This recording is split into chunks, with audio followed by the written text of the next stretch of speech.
Good morning, কেমন আছেন সবাই? এসএস ব্লগের নতুন একটি ভিডিওতে আপনাদের সবাইকে ওয়েলকাম। সকালবেলা ঘুম থেকে উঠে দেখি ভালোই রোদ উঠেছে, আর চারপাশের পরিবেশটাও বেশ ভালোই। তাই আমি রেডি হয়ে বেরিয়ে গেছি পড়াতে।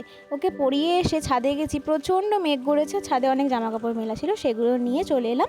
মা বললো আজকে একটু ভাজা মশলা কর, তাই সমস্ত গোটা মশলাগুলোকে আগে এক জায়গায় করে নিয়ে তারপরে সেগুলোকে ভালো করে কড়াইতে শুকনো খোলায় ভেজে তারপর সেগুলোকে মিক্সিতে গুঁড়িয়ে নিলেই হয়ে যাবে ভাজা মশলা। তাই সেটা করে নিলাম। আর এই দেখুন, এখন আমি ভালো করে ভেজে নিয়ে তারপরে এই গুঁড়ো করে নিলাম। আর এত সুন্দর গন্ধ উঠেছিল, গোটা রান্নাঘরটা গন্ধে মমা করছিল। তারপর আমরা দুপুরবেলা লাঞ্চ করে নিলাম। বিকেলে একটু কড়া করে আদা দিয়ে চা করেছিলাম, ওটা খেয়ে যেই না পড়াতে বেরোবো অমনি ঝমঝম করে বৃষ্টি চলে এলো। যাই হোক, কিন্তু যেতে হবে, তাই বেরিয়ে গেলাম। বেরিয়ে এখন পড়াতে এসে গেছি। পড়িয়ে বা বাড়িতে এসে একটা পড়ানো ছিল, ওকে পড়াতে পড়াতে নিজে একটু পড়ে নিলাম, তারপর ডিনার করে নিয়েছি। ভিডিওটা আজকে এখানে শেষ করছি। ভালো লাগলে একটা লাইক করে দেবেন। সবাই খুব ভালো থাকবেন। টাটা।